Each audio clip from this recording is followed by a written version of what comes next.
Tes seleksi kompetensi bidang CPNS tahun 2024. SKB Auditor. Soal 11-20. Soal nomor 11, sikap profesional seorang auditor harus mencerminkan A. Integritas dalam menyampaikan temuan audit yang akurat. B. Independensi dalam memberikan penilaian dan rekomendasi. C. Kompetensi dalam melaksanakan audit dengan standar profesional. D. Keadilan dalam menangani seluruh temuan audit secara transparan. E. Objektivitas dalam menganalisis informasi yang diperoleh. Tuliskan dan cocokkan jawabanmu.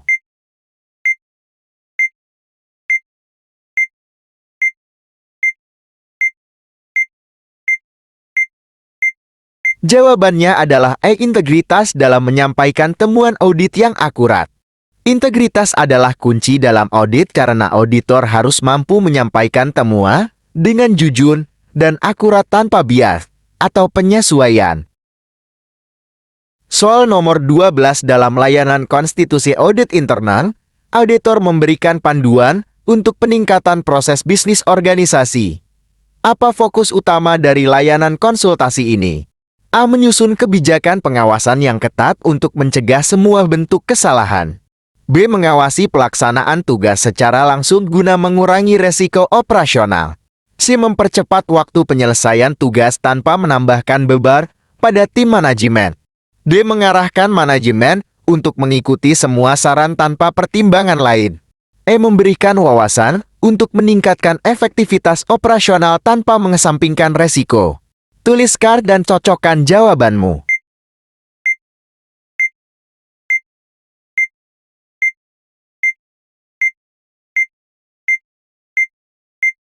Jawabannya adalah E. Memberikan wawasan untuk meningkatkan efektivitas operasional tanpa mengesampingkan resiko.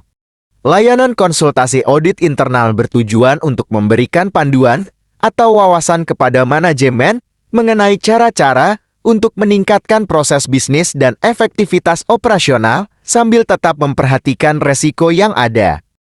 Auditor internal dalam konteks konsultasi tidak hanya berfokus pada perbaikan proses, tetapi juga memastikan bahwa sasaran yang diberikan tidak meningkatkan resiko yang tidak terkendali, sehingga tujuan perbaikan tetap seimbang dengan manajemen resiko yang baik.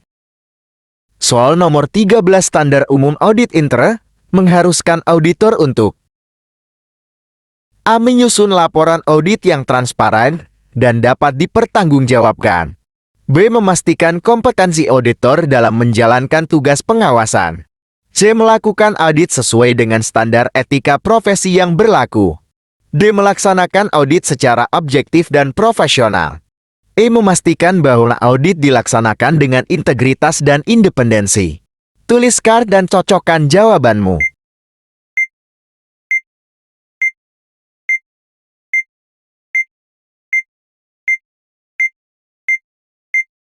Jawabannya adalah D. Melaksanakan audit secara objektif dan profesional. Kewajiban untuk melaksanakan audit secara objektif dan profesional mencakup semua aspek audit, termasuk integritas, independensi, dan kompetensi. Pada opsi D, secara khusus menekankan pada sikap yang harus dipegang oleh auditor dalam melakukan tugas mereka. Soal nomor 14. Peran utama dari manajemen pengawasan dalam organisasi publik adalah untuk A. Melaporkan hasil audit ke pihak eksternal. B. Menurunkan biaya operasional pemerintah. C. Memastikan kepatuhan pada aturan dan regulasi yang berlaku. D. Mengawasi seluruh proses keuangan dengan tujuan memaksimalkan keuntungan. E. Menambah jumlah pegawai tim audit. Tuliskan dan cocokkan jawabanmu.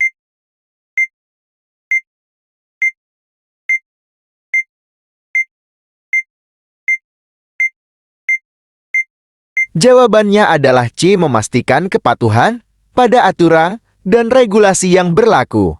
Manajemen pengawasan berfokus untuk memastikan bahwa semua kegiatan dalam organisasi dilaksanakan sesuai dengan ketentuan yang ada, sehingga dapat mencegah penyimpangan dan meningkatkan akuntabilitas. Soal nomor 15, audit aspek keuangan tertentu memerlukan auditor untuk A. Memastikan keterkaitan antara anggaran dan realisasi. B. Menilai kepatuhan terhadap standar akuntansi keuangan. C. Menggunakan teknik analitis untuk mengidentifikasi pola transaksi. D. Membangun komunikasi efektif dengan pihak terkait selama audit. E. Menyusun pendekatan pemeriksaan berdasarkan area resiko. Tuliskan dan cocokkan jawabanmu.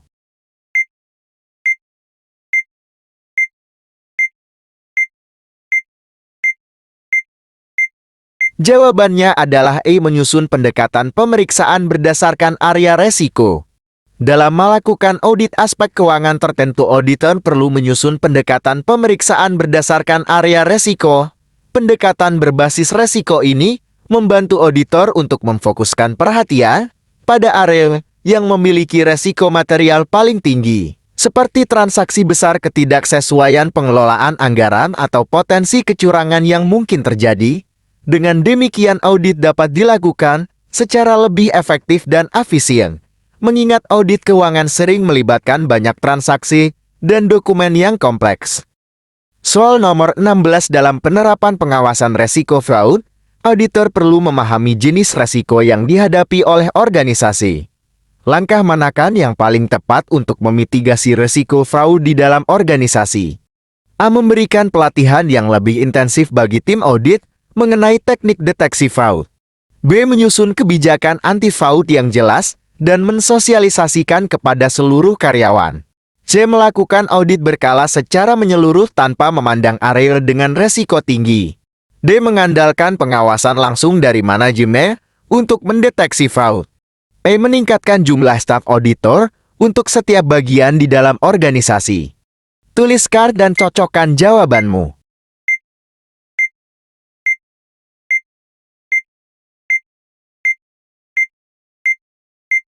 Jawabannya adalah B. Menyusun kebijakan anti-fraud yang jelas dan mensosialisasikan kepada seluruh karyawan.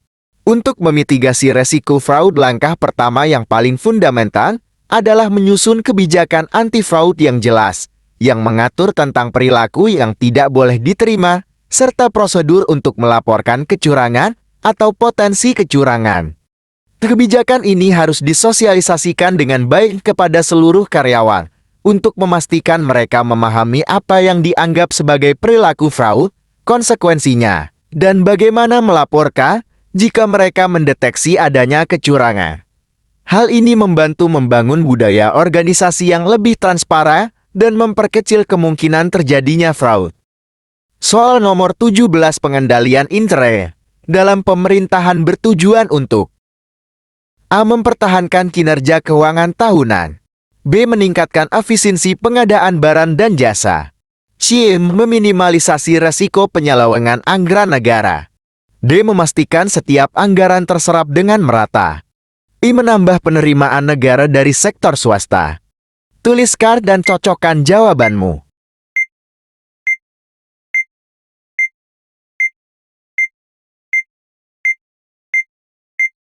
Jawabannya adalah C. Meminimalisasi resiko penyelewengan anggaran negara. Pengendalian intern yang efektif dirancang untuk mencegah, mendeteksi dan mengatasi potensi penyimpangan serta penyelewengan dalam pengelolaan anggaran negara. Soal nomor 18, saat melakukan audit pemantauan, fokus utama auditor adalah A. Meningkatkan koordinasi dengan manajemen untuk implementasi. B. Mengidentifikasi adanya pembaharuan prosedur yang diperlukan. C. Memberikan rekomendasi terkait dengan temuan audit. D. Mengidentifikasi dan menindaklanjuti temuan sebelumnya. E. Menilai kepatuhan terhadap regulasi yang ada. Tuliskan dan cocokkan jawabanmu.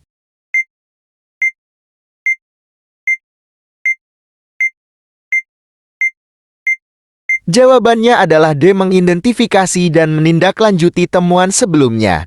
Saat melakukan audit pemantauan, fokus utama auditor adalah memastikan bahwa temuan audit sebelumnya telah ditindaklanjuti dan perbaikan yang diperlukan telah dilakukan. Auditor akan mengevaluasi apakah tindakan perbaikan yang diambil telah efektif dan sesuai dengan rekomendasi yang diberikan pada audit sebelumnya. Pemantauan ini juga bertujuan untuk memastikan bahwa kontrol dan prosedur yang ada tetap berjalan dengan baik. Soal nomor 19 prinsip dasar audit intern adalah: A. Memberikan saran atas strategi pengembangan bisnis. B. Mengawasi seluruh tindakan eksekutif pemerintah. C. Mengganti manajemen organisasi jika terjadi penyimpangan.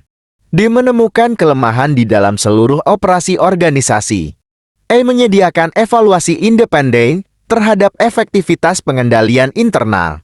Tuliskan dan cocokkan jawabanmu.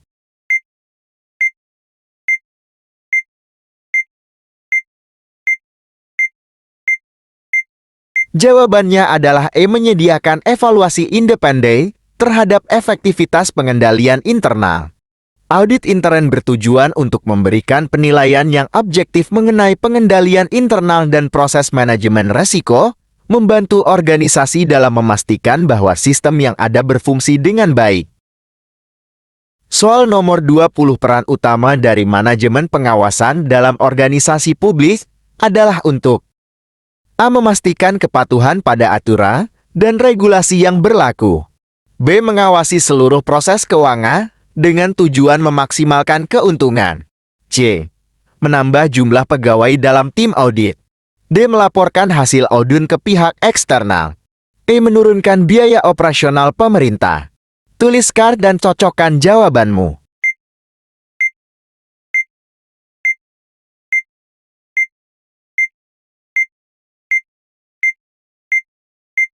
Jawabannya adalah A. Memastikan kepatuhan pada aturan dan regulasi yang berlaku. Manajemen pengawasan berfokus pada memastikan bahwa semua kegiatan dalam organisasi dilaksanakan sesuai dengan ketentuan yang ada, sehingga dapat mencegah penyimpangan dan meningkatkan akuntabilitas.